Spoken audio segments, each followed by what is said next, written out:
Safvayı vaslidir ömürde gaye, Safvayı vaslidir ömürde gaye. Ey güzel sevgili başımda saya, lisanı eşkide sen hikayem. Dolupsan cismime tende can ağa Hüseyin, ağam Hüseyin, Mevlam Hüseyin, ağam Hüseyin, Mevlam.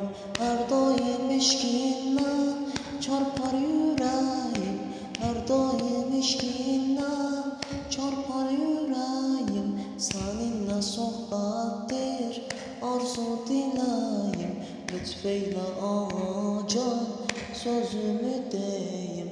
Ey güzel sevgili mehriban ağam Hüseyin sarallah, vay Hüseyin sarallah, vay Hüseyin sarallah.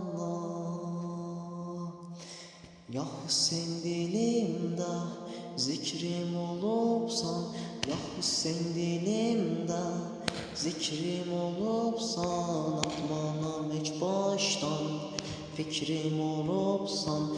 Verseler dünyanın tacı tahtını, verseler dünyanın tacı tahtını. Değişmem ömürde eşkim olupsan Hüseyin,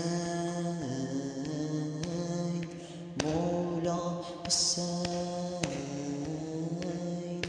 ağam Hüseyin, Mevlam Hüseyin, ağam. Ezayı alemde kara ki yaram, ezayı alemde kara ki yaram. Her gün eza tutup ey vay diyarım, şahidi açanım sultanı karam. Olmuşam derdinle bağrı kanağım Hüseyin sarallah, vay Hüseyin sarallah.